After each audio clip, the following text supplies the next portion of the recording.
about our Father's business. Crime mode, Filled with this Holy Spirit. that's a cheat code. Holiness the standard. We never fold. We about to make a scene. Episode.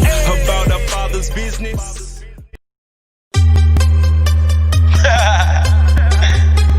We got your boy Jay Nice, the King of Middle, in here with C. Micah. We took a trip from Tennessee to Texas, and now we headed straight to the Lure, Missouri. You know what I'm talking about? Kingdom builders in the building. Reverence for the true God. Shout his praise, never ever mellow. Carry cross everywhere I go. Got me gripping wood like I'm Donatello. Promise y'all that I study text. Theologian, this young fellow.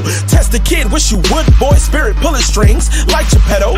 All glory to the risen Christ. I swear I write every bar for him. I see the work that the church is doing, then I drop a stack in the offering. Speaking depth to my own life. Pallbearers, bring the coffin in. I feel like Zeus fighting Poseidon. There's a wave of lightning in my writing pen. I grip the cell called St. Louis, either Mike Real or C. Micah. I know that boy really love the Lord. I wish the people could see Micah. Preach to Christ who can calm the waves. We serve the God of the sea, Micah. Hit the blocks and the boulevards, trying to get a gangster to read Micah. I hit the text, the Old and New Testament, and break it down for youngins who are hesitant. I tell them all to stack the bread that's heaven sent, and watch them all bow in reverence.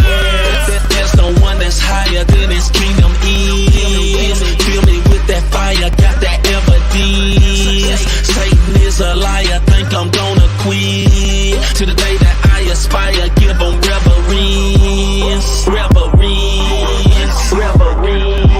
To the day that I aspire, give them reverence. Yes. Reverence. To the day that I aspire, give them reverence. You know where I go, man, I carry that crossbow. Ain't the word, let the devil like a crossbow. Thinking I'ma quit, I'm serious when I say no. I ain't never letting go, blaming on the gospel. I ain't got time, man, why should I change for? Too busy out here really trying to change for. Planting seed, trying to feed these truths to these G's in the streets, saying ain't about the pesos. Not a game when I say that I'm repping his name. Reverence his name, him I proclaim. Feel like a flame is burning inside me, feel like I might just blow up like propane.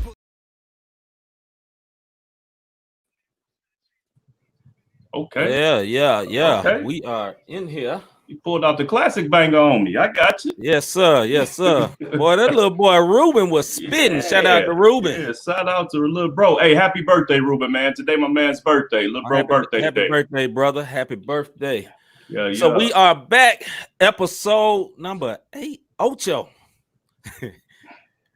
Getting close. Hey, we're getting close. I'm running up out of those Spanish terms, brother. Hey, I got some Spanish partners and young ladies I know. I'm gonna start cheating and tell them to tell me how to pronounce them. All right, who we got on here? You said, bro. Who we got? I got on my side. I got Tyrese Johnson, Chris Hill, Dale Shaw, Brian Carter. Shout out to everybody watching on the watch party. Who you got, Rob? Yeah, I got Lisa Fronte, Lisa Moore Phillips, Dinah. I'm not gonna even try to say your name. We got Reginald Foreman on, Erica. Shout out to everybody who listening, man. Welcome to the Not the Same podcast, episode number 8. Yes, sir. In Spanish, what my homeboy said. I'm Robert Ocho. Yes, sir. So this is the Coach Cuonzo Martin episode. Yes. We're gonna have him on in a few minutes. We appreciate everybody watching. Yeah, we are back, and we are back just like COVID and came back. With a vengeance, man. He said, "Oh, you thought we was gone? Nah, right. Nah, you thought it's gonna be cool just because it's hot outside? Nah, I am back like I never left, brothers and sisters. Please put your mask on. Quit playing. But when you put it on, put the mask on the right way. Don't have it under your chin, sideways. You know, just put the mask on, right? And if you're in your car by yourself, hold on, man. I got a rant for a minute. If you're in the car by yourself, take the mask off. Yeah. If you are riding down the street and you wear glasses and you like this, you can't see. Preacher.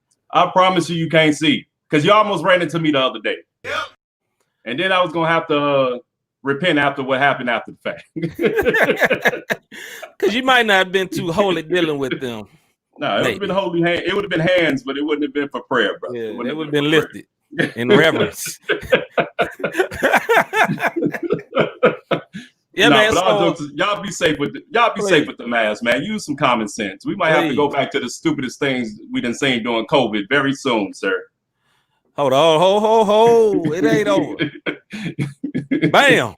Top 5 dumbest things you've seen or done during quarantine.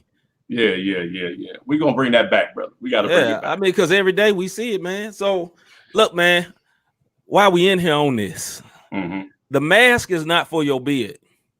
The mask is supposed to, like my brother showed a minute ago, like all this supposed to be covered. Not just this, or not just this. All this is intended to be covered. And if you don't, man, you can get the little particles they say is flying around. It can spit out your mouth or come on somebody else, on you. You know what I'm saying? So just let's just put the stupid mask on, man, because who wants to go back in the house for another 2 months? I ain't interested. Yeah. So just go and put the mask on, bro. Put the mask on, man. Put the mask. I say that everybody who don't have a mask on, when you go in certain spots like Walmart, you should Bobby Boucher them right off the bat. Act like he Colonel Sanders and he said something about your mama and just tap. That's what we do. That's what we doing from here on out. That's the noise you make right before you have it on. Bobby Boucher on site. Yeah, man. So we're getting close to time for the NBA coming back. Me and Rob was talking before the show started. Rob's not thinking it may not come all the way through. I'm of the opinion it's going to happen, but right now there's a lot of people having COVID. But they got a whole month beforehand before they even try. They got 14 days until they start training camp or whatever before they go down to Orlando. So hopefully people can get healed, had a little quarantine, get 2 positive tests, and then they back on the court. Right. But as me and you was talking personally, man, like I'm torn about this in this way. I really want to see basketball, but I also really want people to be safe, and it's really a conundrum. You know what I mean? Because me and you both, we love me, you, your kids, my wife, all of us really, really love basketball. Yeah. And we ain't had nothing on but 2K live on TV. Bruh. Where they run this weird offense where I don't understand why they just keep the big man at the top and just don't do nothing else. 2 people in the 5 corners, wide open. They would not pass the ball to save their life, and it aggravates me because nobody play 2K like that for real. You know what I mean? But they on TV, they on ESPN, man. They trying to get their shine on. Yeah, but come on, man. Anyway, that's a side note. I digress, as they say. But I really wanted to be able to come back, but like I said earlier, I'm torn by the fact of I want people to be safe. I don't want everybody to get COVID, but I do want to watch basketball, and it's a conundrum, bro. Look, I think the season gonna be a watch because all it's gonna take. So the Joker, up in Denver, he's tested positive. Man, that boy ain't got super skinny though. Yeah, he done lost a lot of weight, man. He trying to, Denver was talking noise like, yo, we can come in this thing and win it, if our health right. So I think if the right superstar decides it's a wrap, everybody gonna fall in suit. So they better hope and pray that LeBron don't decide to say, hey, look, we done. Bruh, they gonna have LeBron. My wife always say this joke. They gonna have LeBron locked in the basement like Powder. You seen that movie Powder? That brother ain't gonna be able to, that brother only gonna leave his room to go to the game. That's it. Boy, they gonna be like, bro, you is worth too much money, dog. You is not. No, you can't go play cards. No, that brother gonna be playing cards with a mask on and double gloves. Right. They're gonna be playing cards on Yahoo or Google or something. Everything gonna be online. And they gonna be literally next door, room next door, 201 and 203. They're gonna be playing 2K via online, whether it be PS4 or the Xbox One. Come on, man. Ain't nobody gonna be around, man. Y'all on lockdown.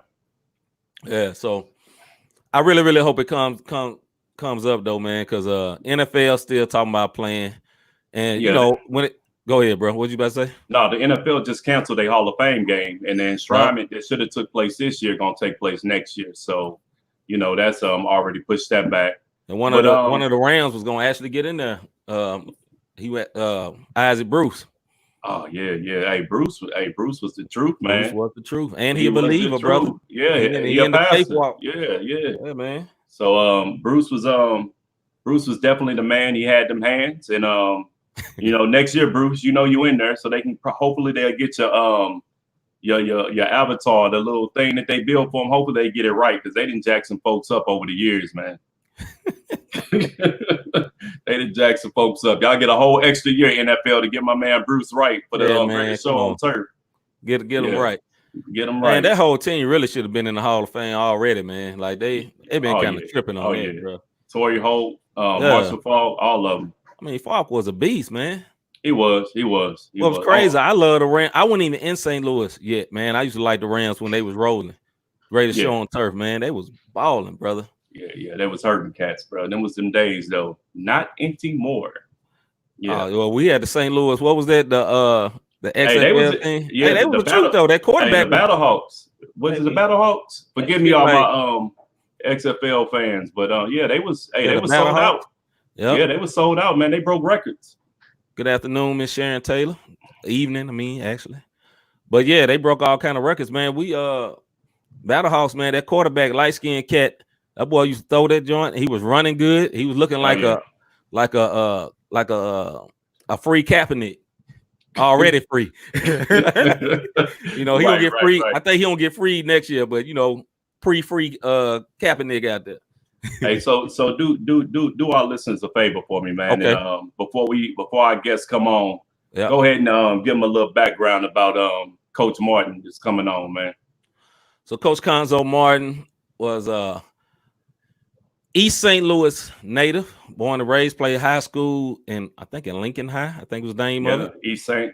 Yeah. Won state championship, couple of state championships. Mm-hmm. Played college ball at Purdue. Yes, played at Purdue. And one thing I know, that brother had a J. He shoot that thing. Actually played in the NBA, played overseas. Coached at Missouri State, also coached at Tennessee, coached at Cal, and now is the head coach of Missouri, the University of Missouri out in Columbia. I remember him when he coached at Tennessee, man, and he was going through a tough time, but that brother had a fire run, especially as someone as a Memphian that we normally don't like Tennessee, but I was rooting for him that year because that brother, they had a good team, man. Went all the way to the Sweet 16. So and to give y'all a heads up, this brother has a winning coaching record. Like he's above 500 in every spot he done went to, and he has taken 3 teams to the NCAA tournament. And that's again for the people in the back. 3 teams. Trey, that's the only one. Yes, sir. So salute to him, man. Yeah, no doubt about it. So we just wanted to give y'all a little background if y'all didn't know Coach Martin and his backstory. He is a local native, like I said, East St. Louis.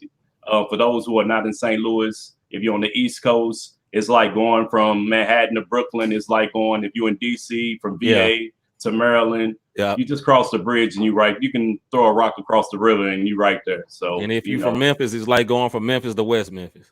So, that way. There it is. Yep. Yeah, man. Now go ahead, brother. Now, so on to sports that's going on. Since we are kind of talking about sports, there are a few sports that have come back. You know, golf. Let's give them a little golf clap. You know, they doing their thing. You know, don't give them that. I ain't gonna. Don't give them that. Don't give them no clap. Not the golf. No. That's too loud. That's too loud for golf. So yeah, you know, they hold up that sign. Hush y'all. Hush y'all. Hush y'all. Yeah. So so golf is back. I think they're talking about soccer being back. Unless I was watching replays, I told you, man, sports is gone. So I'm starting to think replays the real deal. Getting excited for nothing. So. Yeah, soccer is back. With that. Oh, okay. So soccer is back. That wasn't a dream. That wasn't a dream. The overseas joint. The overseas soccer is back. I woke up the other night and Japan was playing Korea, and I promise you, I understood every word they were saying. I wanted to watch sports so bad. Stop it, brother. Stop. Stop it. Hey, I'm saying, bro, it was the truth. Yeah. Yeah, that's what happened when you wake up at 2:00 in the morning. You know everything. Right. So I want to touch on this right quick. You know, this stuff about the NASCAR driver, Bubba Wallace. Okay. It was crazy how, you know, the good thing is all the other drivers, because he's the only black. If you don't know, Bubba Wallace is a black NASCAR driver. And that is like a diamond, literally like a diamond, because that's not normal. You normally don't see black NASCAR drivers. But thank God this brother is broken through, and he's spoken up on some injustice. He even got the NASCAR to get rid of the Confederate flag. Now, Confederate flags is kind of part of the culture of NASCAR, because NASCAR is kind of like a Southern good old boy type sport. And, you know, we ain't going to have no deep thought about the Confederate flag. Look it up. It ain't great for you, especially for people that look like me and Rob Redeem. So, but anyway, so NASCAR rode with him, and they was like, yo, you don't feel like this flag is inviting, you don't feel like this flag is inviting, then I'm gonna hey bro, reach out to Cuonzo.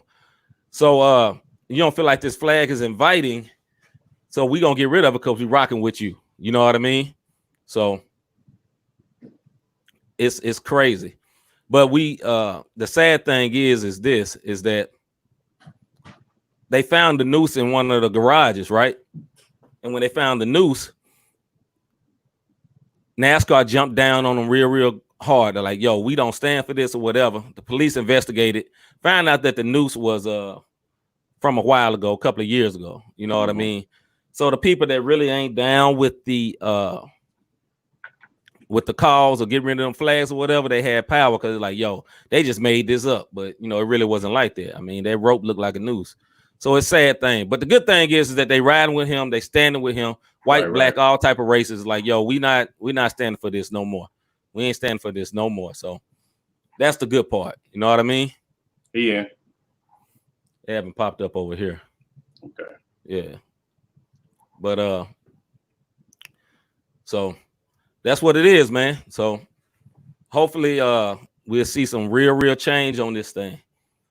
Also, man, like I said earlier, I'm excited. Hopefully they'll be able to have a college basketball season. We can watch Brother Cuonzo, see how they do with Mizzou this year. Watch some other teams, man. Even some local teams around here, St. Louis. All the teams in the area, you want to see how they doing. You know what I mean? Yeah, no doubt. So as we wait on our brother to get on in, hold on, my bad.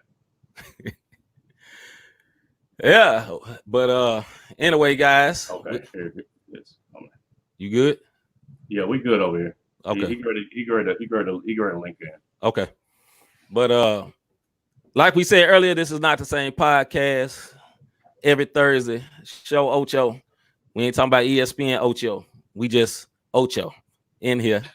And we're gonna run this song and we're gonna bring in our brother Cuonzo. We got him in the queue. Run this song right quick. Him and Rob very much relate to this song. I'm gonna play right quick. This is Diagnosed by Robert Dean. After that, we got our brother Coach Cuonzo Martin. Here we go. As soon as I find it, here we go. Hello? Am I speaking with Robert Davis? This is he. Mr. Davis, the results from your biopsy revealed non-Hodgkin's lymphoma. It is cancerous, and you want to start aggressive treatment immediately. Do you understand? Mr. Davis? Went numb for a minute thinking how did I get it? Cigarettes I never used to tote. And they give it to their patients on a regular basis, so I know it wasn't weed smoke. Lymph nodes, what are those? Forgive my ignorance, cause truly I didn't know. On top of this, I'm in the courts going through a divorce and the lawyer straight cutthroat. Y'all don't hear me, man, all the pain had me contemplating suicide on most nights. The devil like wanna get away, so the liquor and the weed had me taking flights. No final destination, just a crash steady waiting from the flight the night before. After the flight was over, came down, landed head spinning crazy that my body still screaming encore. What if it was you, health failing with the walls falling in on ya? What if it was you, fighting while they trying to take everything from you? What if it was you, trying to stand strong, feeling weak but I could barely cope? Cause all I really wanted was an antidote. These were the feelings that I felt when I was diagnosed. Fast forward a few weeks, hooked to the IV. Got this poison pumping through my veins. Every 21 for 6, 8-hour sessions like I'm on the clock getting paid. I say this, I kept it lit. Pity parties that I true trust, they was off the chain. Insecurities, self-pity, depression, anger, and tears. I mean the whole shebang. Here came the bitterness and anger, asking God, why me? Like, really? These the cards I'm dealt. Lower than I ever been. Saying what's the purpose? A feeling that I never felt. Is this punishment for the wrongs that I've done? Wonder run, cause I know I turned my back on the Father and the Son. Grieving the Holy Spirit, praying, Lord, forgive me for all the wrongs that I've done. Man. Coach, how you doing, sir? I'm sensational. How you guys doing? All right, Cannot complain. Right. So this is Coach Cuonzo Martin, East St. Louis native, head coach of the University of Missouri, Mizzou Tigers. Welcome to the show. Hold on, Coach. We always do this to everybody that we bring on. We got to give you a salute, brother.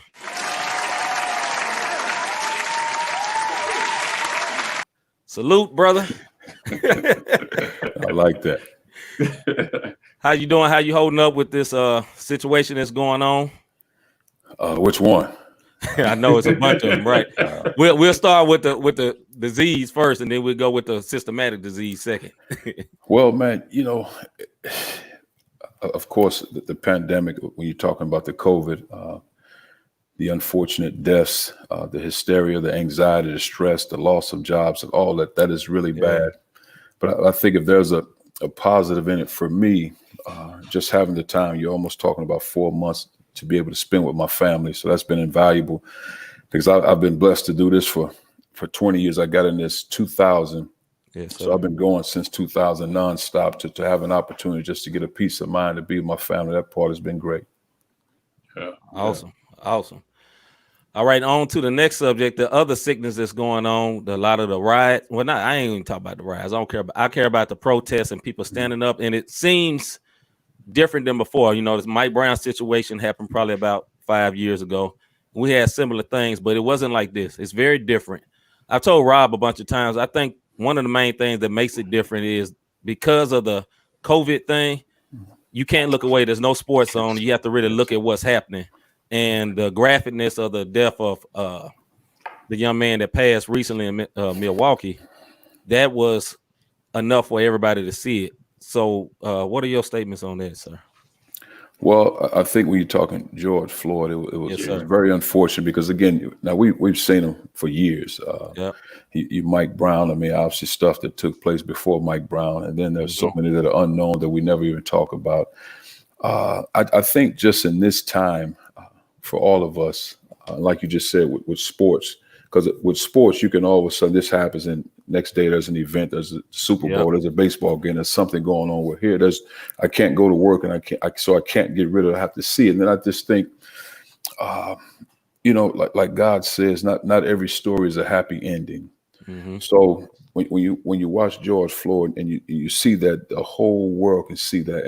And for me to watch the whole video, because I struggle watching those, and it seems as if ever since I've had kids, it's hard for me to watch that type of stuff. It really is, man. So, but I watched that, and I'm watching, but I watched it. I'm saying, like, that is cold to do something like that, and it's like the officer that did it, he didn't flinch with it, and that's a scary feeling, man, because that's somebody's life. And I kind of go back to what my mom said, and you probably heard me say this before, because we had a Zoom call with our family, and my mom said, you know, the word sorry can't bring my son back.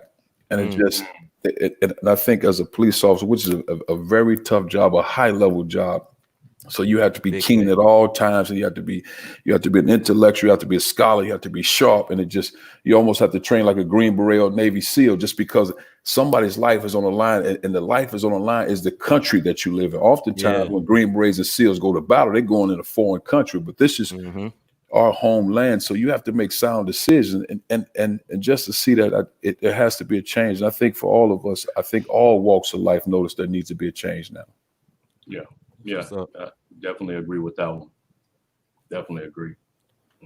Go ahead, Rob. No, he said it in a nutshell, man. Like you said, it's having kids. It's a whole different aspect behind it, and you take a different view on it. So well said, Coach. Thank you. So how is it dealings with your players? You know, to having to be able to talk with them, because coaches are father figures. So, you know, a lot of times, you know, for some of the players that don't have fathers, you are their father. How are your dealings with them, you know, and helping them and being able to listen to them through this time?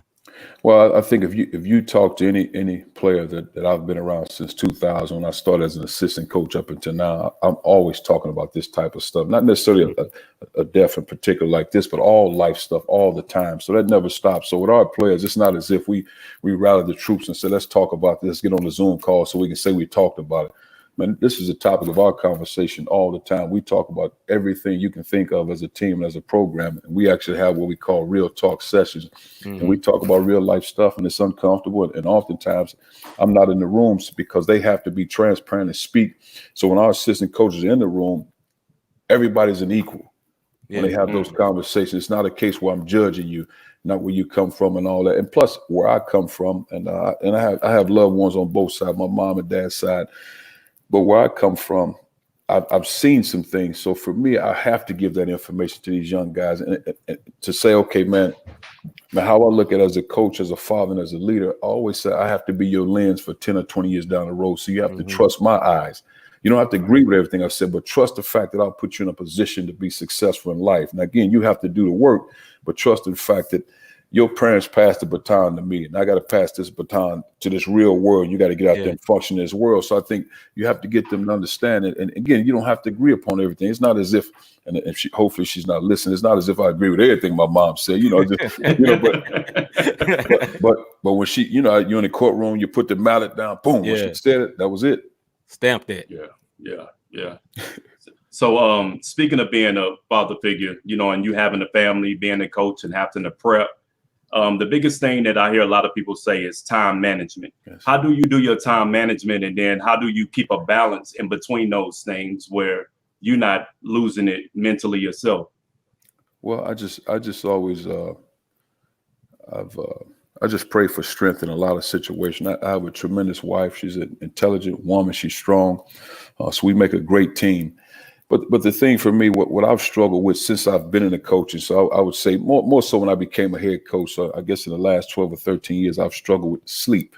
So I prayed to God to give me sleep. But what I found in me, I don't necessarily need 8 hours to function. So some nights it might be 5, and I'm fine because God gave me the strength to do what I need to do. So, so I don't get consumed when I didn't get 8 hours of sleep. So with that being said, some mornings for me might be at 4:30. So that's in prayer. That's constant prayer, just a peace of mind, understanding how I need to be always a better man, husband, father, leader, teacher, and son. And I think those things are very important. And I think when you say that, all that comes with a tremendous amount of humility, because it's easy to be tough, but I think that takes a tremendous amount of humility and understand that is strength in itself. And I think oftentimes when people are humble or they understand the spiritual realm, they believe in God, they think you have to be docile and passive. That's not what that means.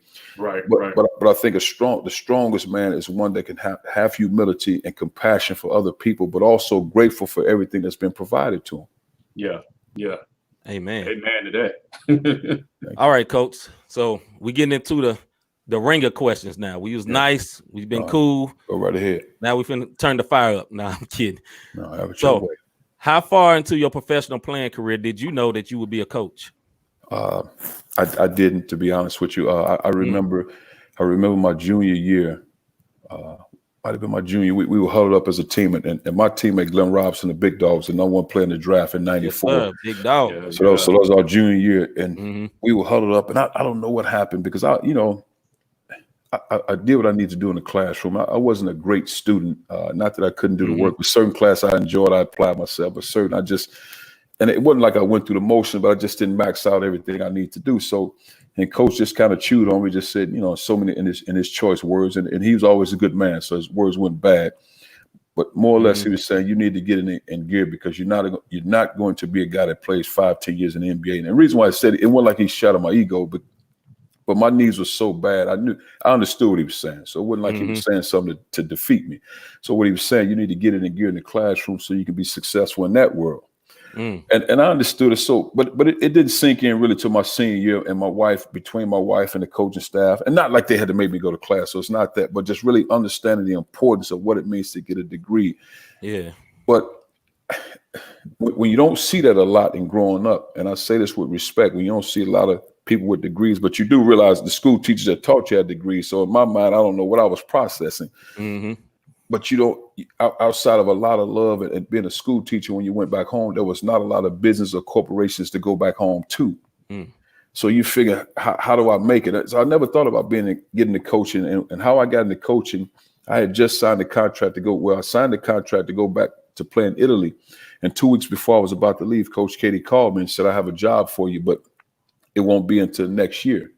So I had to go back and finish up school, because when I was in college, I never went to summer school in those 4 years, because I would work, to send money home and that sort of thing. So I never went to summer school to get those credit hours, and I just worked. So that's how it really turned out. Coach gave me an opportunity, and I took it. Hey, right on for that. Yes, sir. So you've been a part of 6 NCAA tournaments, 3 as a player with Purdue, 3 as a coach, Tennessee, California, and Mizzou. How was the experience each time? Because, we on the outside looking in, but from a player and a coach standpoint, how was those experiences? I think as a player, you feel like, even though there's a coaching style, you feel like you can control the situation because you're on the floor. You're a major part of the outcome. So that part was great. And we were talented teams. We were kind of the team that changed Purdue somewhat, the perception of Purdue. Again, Glenn Robinson, Porter Roberts, Brandon Iron Stenback, another guy from East St. Louis. And we had great success. And I was a part of 2 Big Ten championships, and they ended up winning 3 in a row. And the guys who were part of that third one, really the guys, that 4 guys I came in with, but they redshirted. So when I became a coach, the different part as a coach, you can implement the game plan. And now in hopes that everybody's clicking on all cylinders to make that game plan work, which is fun when it's in itself. If you have the right guys that understand the most important thing is team, and they value team, you have a chance to be very successful. Okay. How different has it been during this time recruiting during COVID-19? Because, recruiting is one of the most essential parts of being a college coach. You got to recruit, get out there. You've had some good players already, like Michael Porter Jr. in the past, and like now you still got to talk to them. So I imagine your Zoom call game got to be high right now. I've spent a lot of time with these Zoom calls, but it's been great. But more than anything, I think I've grown from an administrative standpoint, because I've been blessed to have administrative assistants that work in the office.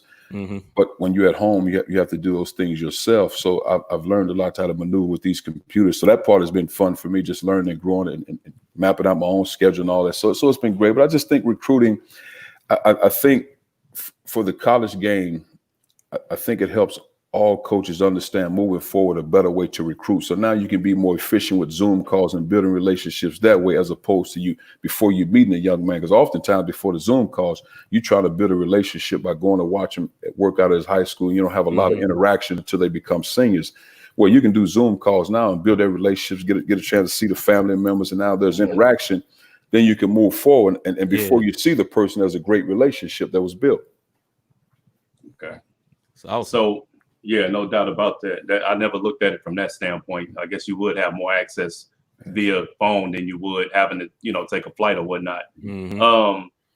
Before you came in, like myself, you were diagnosed with non-Hodgkin's lymphoma cancer. You saw the video of my testimony. During your playing career, how did you handle that diagnosis? And did you know that was going to be the end of your playing career when that diagnosis came through? Man, good question. Well, my first, before the non-Hodgkin's, when I was in the 9th grade, so that was 87 at Hughes Quinn Middle School. It's Lincoln now, but in 87, I went up to dunk a volleyball. And because in East St. Louis at that time, high school started in the 10th grade. So 7th, 8th, and 9th for junior high school. So I was still in junior high school. So I went up to dunk a basketball. And when I came down, for those that are listening, you guys, and you remember Kevin Ware from Louisville when he went down. I had the same thing, but only my knee didn't come out of the skin. So it was the same thing. I don't mean to be graphic for your listeners, but it was the same thing. So I had so they put 2 screws or 2 pins, depending on how you describe it, in my knee. So I've had 2 screws in my knee since 87, and about like that. So that was the first one. So that was the 9th grade, and I think what happened then, when you come from a low income environment, you don't really understand that. I had the white, at that time, it was a white cast. The white cast. So at that time, you don't understand the importance of, having to go back to rehab, or financially you can't pay for rehab. So what happened, I just basically, after about 6 or 7 weeks, I'm walking down the street and I stumped on the concrete and the cast broke, and that's how I took it off. So And then I just went back out playing basketball from there. So then going into my senior year, there was a second knee surgery, senior year of high school. So you look at the state tournaments, I'm limping down the floor, struggling getting up and down the floor. Then my third knee surgery was when my senior year in college. So you're talking about two of them major, but 3 knee surgeries. And then I had 4 before I had non-Hodgkin's. So what happened when I was playing basketball in Avellino, Italy, and thought I was playing some of my best basketball. And so I got over there in August. So this is late November, a week or 2 before Thanksgiving. So I'm running up and down the floor, and all of a sudden I get to half court, and I'm breathing like this, and I just pass out at half court. So the trainer of the team, he took me back in the training room. He couldn't speak any English, but what he was trying to say, he was like, "You were big before you came over, but now you're small." So that night they did a lot of tests and X-rays, and it was about 5 guys on the team that they were Italian, but they went to schools in the United States, and they could speak fluent English. And there was one guy that was an American guy, and they were praying for me, just said, make sure you get back to the States, make sure you get to the hospital. So we went from Italy to Rome, New York to Indianapolis, where I lived. And my wife and I, and I've told this story so many times, so that the timeline can vary between like 1:30 to 3 o'clock in the morning. We walked in the house, and my son Joshua was about 4.5 months old. So we walked in the house, and I had him, and I just kind of dropped him on the couch, but not aggressively, but almost passed out. So I went over to the other couch. Then I was laying there. I just said to my wife, I said, we need to get to the hospital right away. And then so we went to the hospital in Indianapolis. So again, between 1:30 and 3 o'clock in the morning, and they did tests, X-rays, blood work, and I'll never forget the doctor. I see his face right here. My wife and my son Joshua was sitting over to the side in the chair, and he said, "I don't know if you're going to die, but this is life-threatening." And that was probably the toughest thing I think I've ever heard in my life when he said that, because I had no control over the situation. I know how I was feeling. I know how much weight I lost, because I went from 215 pounds to like 185 pounds in a matter of 4.5 months. Oh my goodness. And, so they were hopeful that it was just tuberculosis, but what they found a mass about the size of a baseball between my chest and lung area. And again, they were hoping that it was tuberculosis. So when I had to stay in that room that night, my wife and son, they couldn't come in the room because, again, the mask and tuberculosis. And I just, at that time, I just prayed to God. I just said, just allow me to see Joshua, who was my son. Allow me to see Joshua turn 18, and then whatever your will is, God, is your will. And I'm thankful. I'm grateful to say Joshua is 22 years old right now. He'll be 23 in August. So for me, life is bonus, man. And I'm forever indebted to God, which we all are, but sometimes we take for granted that we are. But I speak to him as if he's my father, which he is. Amen. Thank you for sharing that, Coach. That was very good. No, thank you. I can definitely relate to that one, brother. Definitely relate to that one. Yeah, like I co-host my brother Rob, that he went through very similar things, so he can definitely understand. And like I know I've heard Rob say a bunch of times, like that's normally not cancer that affects Black people. So that was kind of weird too.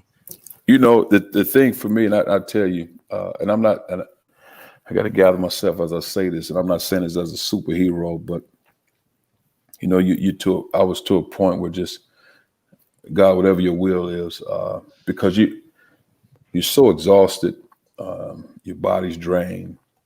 And it was simply God. I mean, I tell you, because I'm sitting there, I told the doctor, I don't need to know the name of the medicines. I don't need, what for? Because not to say if I wouldn't be on earth, what does it matter, the name of a medicine, man? Just do what you have to do, and hopefully it works.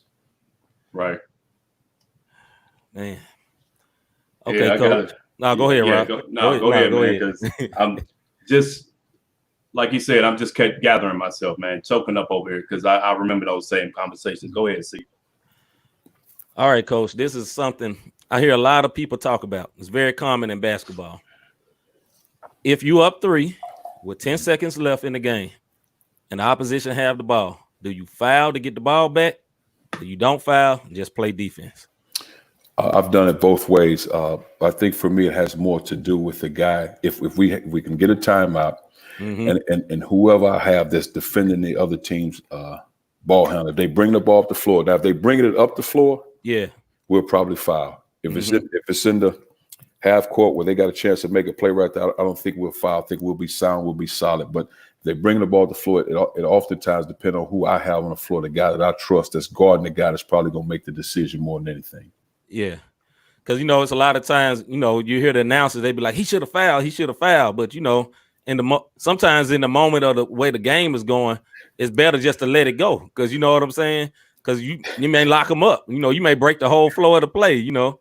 You know, the thing about it is it's easy to say, and I think that's why it's a sport and it's fans, and that's exciting and all that, but it's easy to sit on the sidelines and say what you're doing when things are happening so fast. Big energy and excitement, your players on the floor.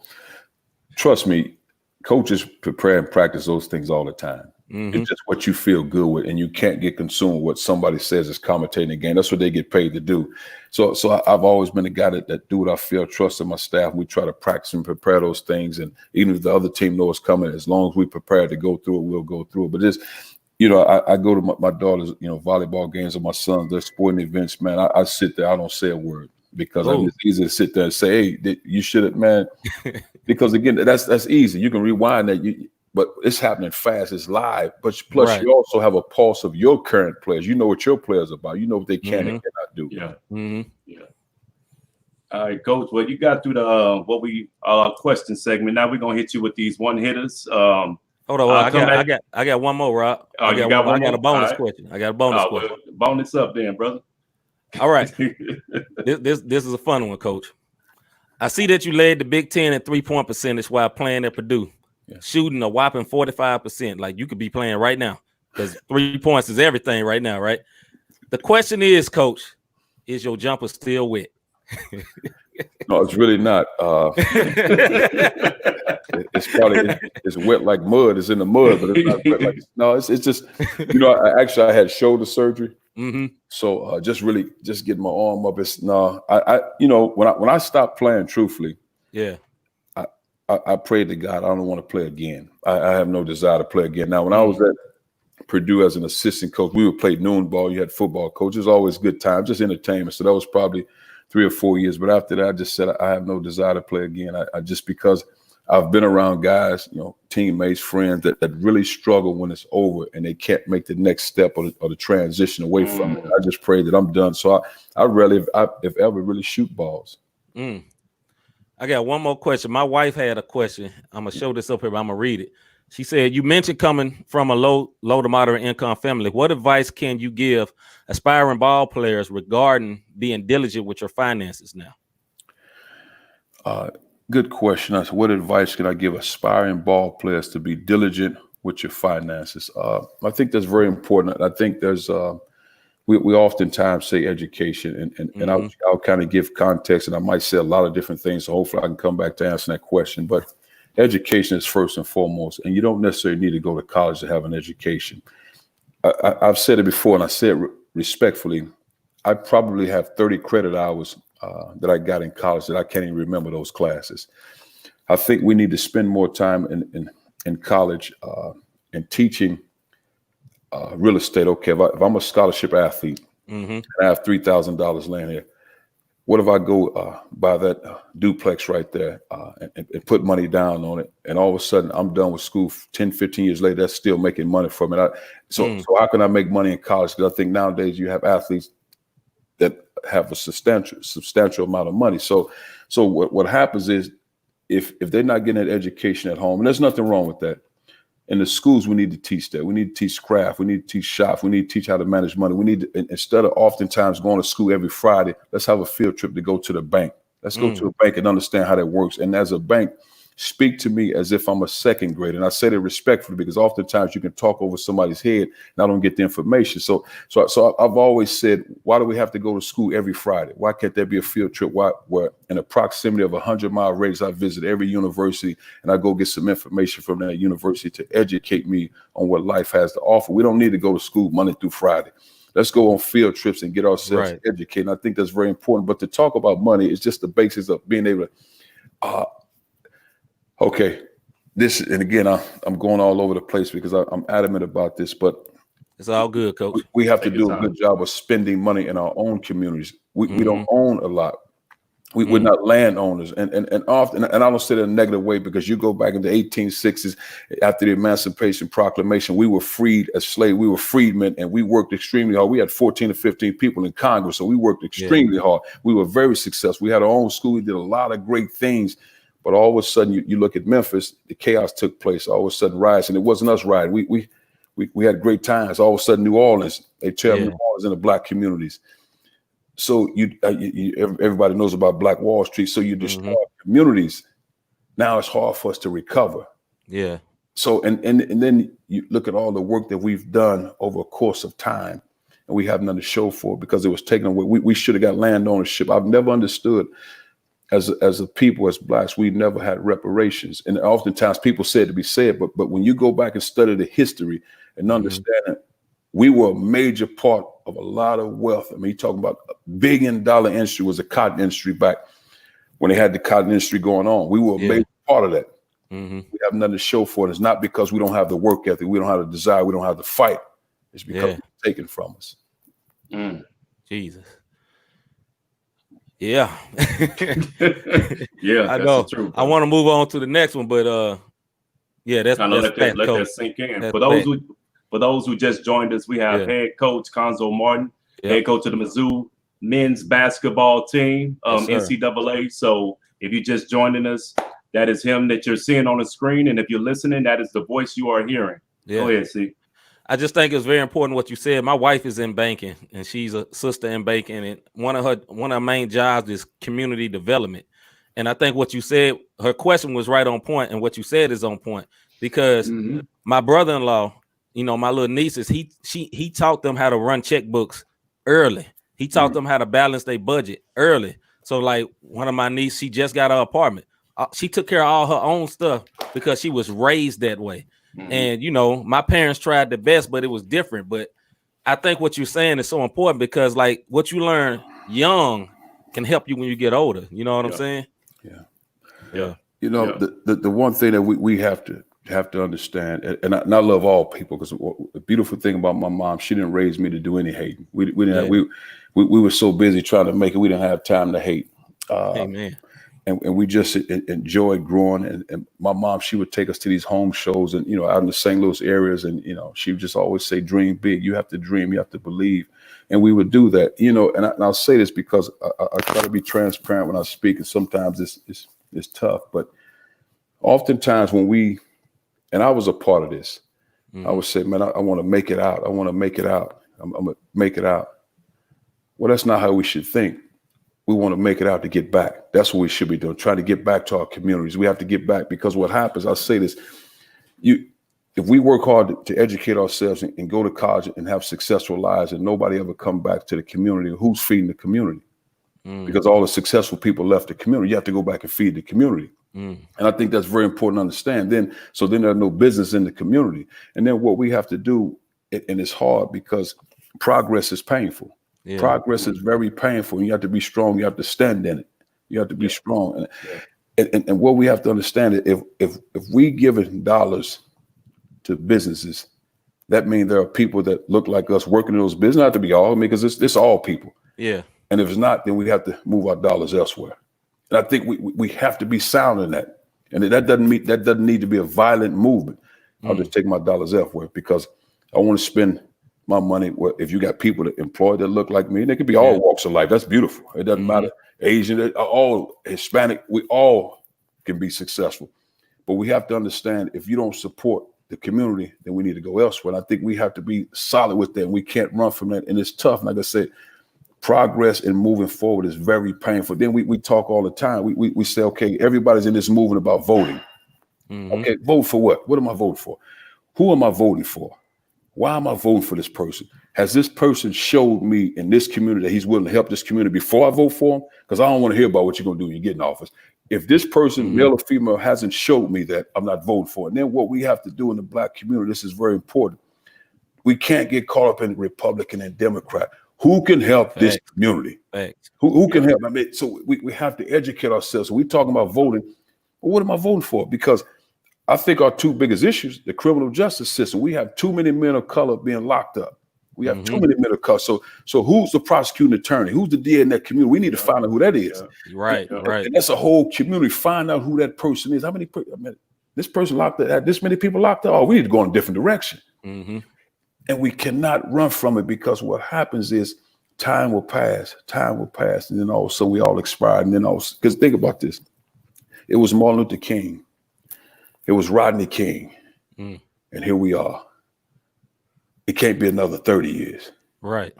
We have to plant our feet in the sand and as people and be strong.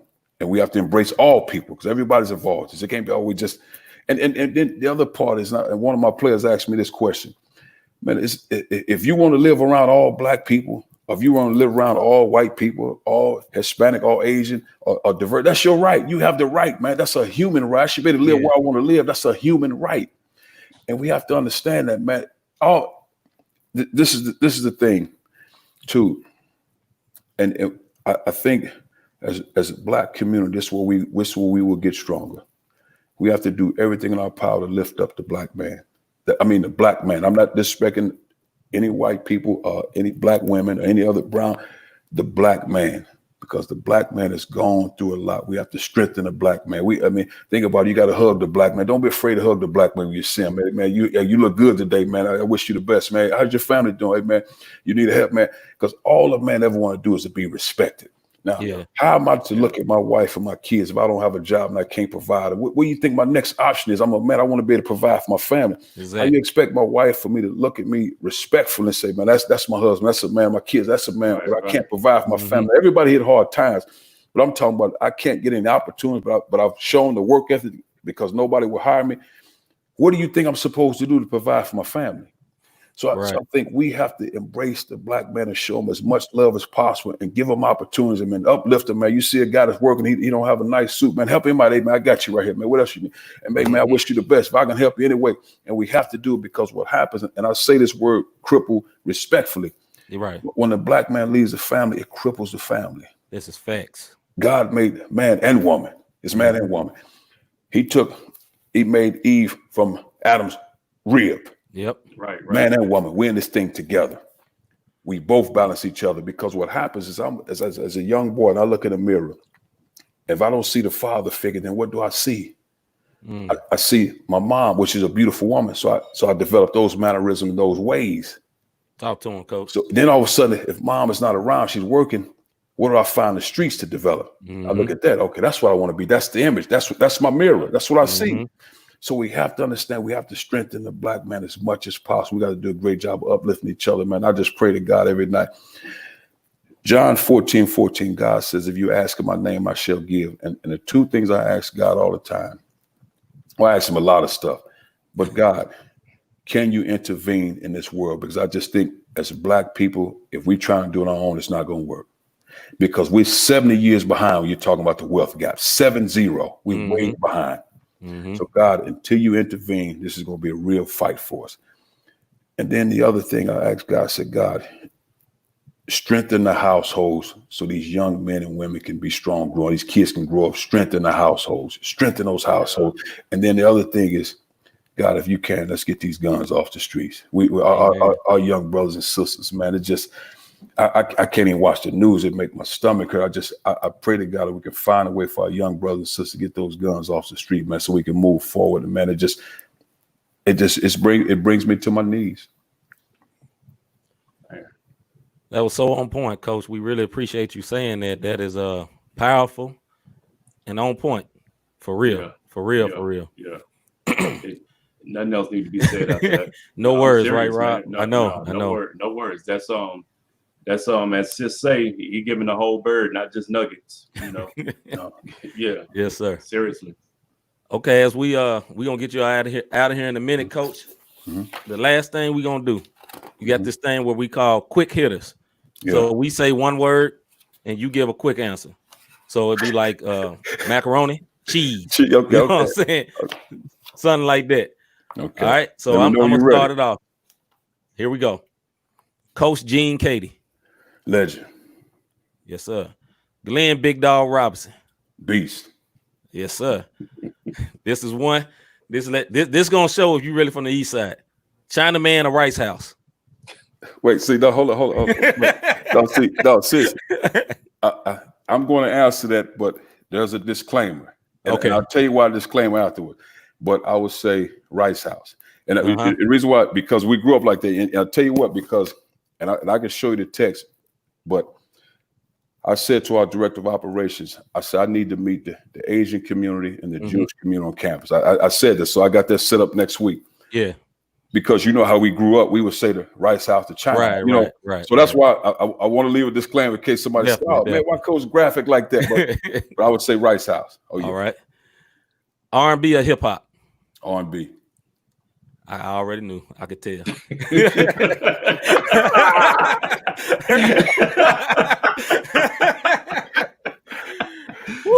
LeBron or Jordan? That's a tough. LeBron. Oh, King James. We'll go LeBron. All right, my last one. East St. Louis. Oh, great place. I mean, I'll say this, and my wife knows this, and I'm serious when I say this. I said somewhere when they lay me to rest, somewhere on that tombstone, it better say East St. Louis. That's bloodlines, man. Man, that's bloodline. That's who I am. That's who I represent. And I'll leave you guys with this, man. And I thank you guys for your time. I'll leave you with this. And understanding sometimes, and I'm reading this to you, sometimes when you get to the destination, because as a nation we're fighting, I say as a nation is all people, because there's a lot of people on board of all races. Sometimes when you get to the destination, we got ways to go, we're getting there, of what God promised. It doesn't feel like a celebration because it costs so much to get there. It costs so much to get there. And then the other part is the labor of delivery costs so much. The pain of delivery. Right now, we're trying to deliver birth. We're birthing a baby right now. Right. We're birthing a baby right now, man. And it's painful. One day at a time. We got to be strong. We cannot let up. And again, I say to all Black men, hug each other. Now, we love all people, but when you see a Black man, you see him struggle, hey, man, how you doing, man? Talk to somebody, put them guns down. Every time you're on this radio show, man, put them guns down. You got my voice, so use it. Put them guns down. Let's put them down. Let's talk. Let's go out and have a picnic, have a good time. As people, man, we can do it, but it's one day at a time. Yeah. But the end of the day, we got to help our youth, and somebody has to make the sacrifice. And I think it has to be us three right here. Yeah. Amen to that. Amen to that. Amen to that. Well, Coach, we thank you for coming on. Yes, thank you for your time, sir. And I hope everybody listening, y'all heard the brother on point, and we're grateful, bro. Thank you guys for having me, man. Y'all take care. Yes, all sir. right now. Okay. Woo! Yeah, man. Brother came with that 5-5. Yeah, we know we gonna let y'all know Rob had some quick hitters, but we couldn't do nothing else. No. You don't come back with quick. Yeah, you don't come back with quick hitters after you drop something like that, man. That was the drop the mic moment right there. And, it was. Salute to this brother, man. He gave us a lot of great in-depth knowledge, man, and things to think about as a community, our community. You know what I'm saying? Because that's something he was talking about. I think about a whole lot in the back of my mind. Is like, I started like. As a young man, I stayed in the hood, and then we moved to the suburbs, as an early age, probably about 3rd or 4th grade for me. And, I always had the mentality, I'm gone, I'm out, like what he was talking about. I'm not going back over there. But here lately, I ain't even talked to my wife about this. I've been thinking about it, like, man, I still want to put money into my community.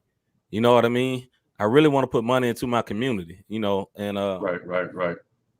That was another challenge to me because, like he said, a lot of times Black people, we want to get out, we free.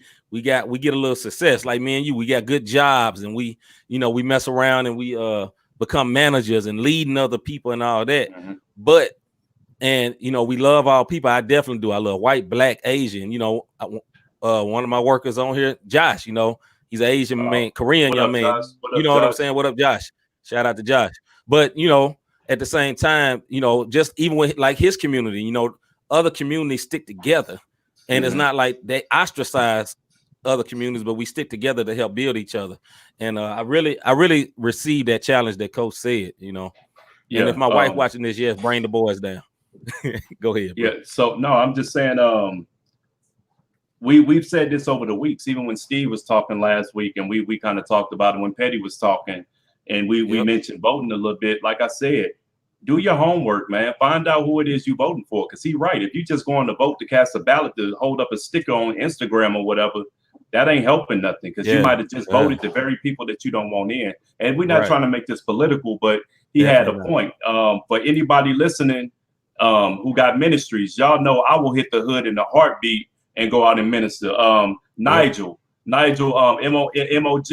This brother, these are brothers that I know that I've labored with, no pun intended with being laborers, but they hit the hood. And when they hit the hood, they going out. All the laborers over there. And they going out, and we in the middle of Washington Park. We're in the middle of East St. Louis. We on the north side.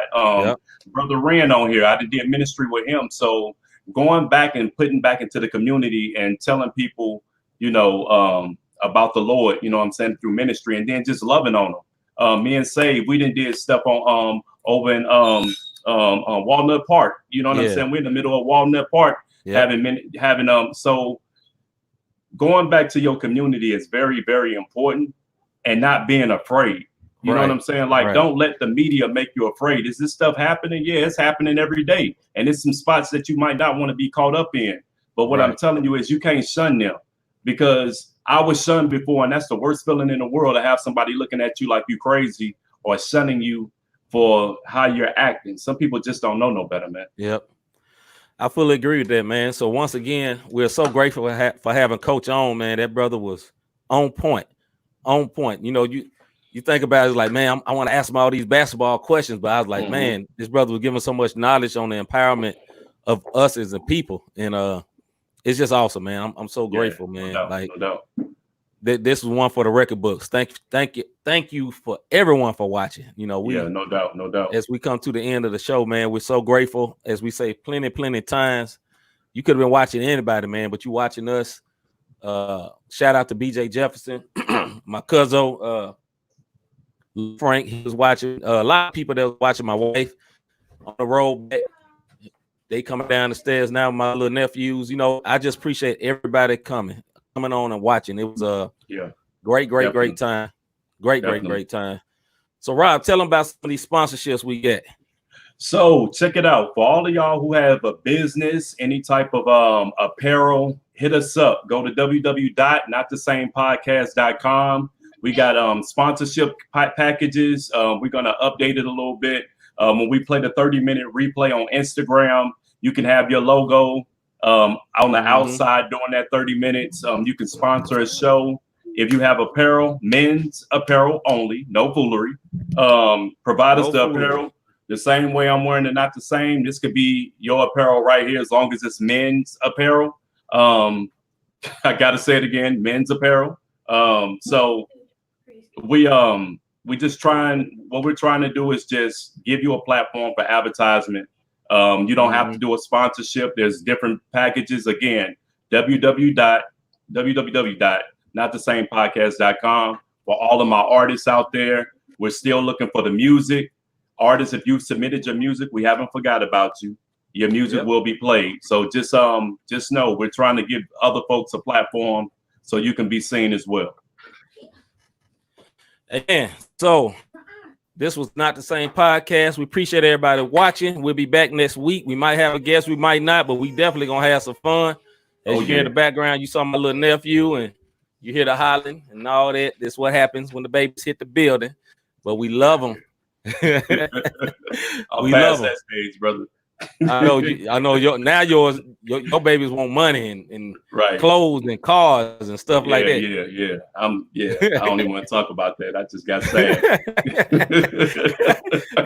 Just share the thug tear right quick. Look, it's gone. But go ahead, man. Yeah, we'll talk college football next. We'll get Rand. I see your comment. We'll talk college football next week, man. We get ready to get out of here. No doubt. Not the Same Podcast every Thursday at 6 p.m. Tune in if you like what you're hearing. Subscribe, like, share, all that good stuff. And we'll see y'all next week, man. Yes, sir. And we out. We gonna see y'all next week, like Rob said. Even though he just said it don't matter, y'all act like I ain't say that. All right, man. We see y'all later. About our Father's business, Crime mode. filled with this Holy Spirit. That's a cheat code. Holiness the standard. We never fold. We about to make a scene. Episode.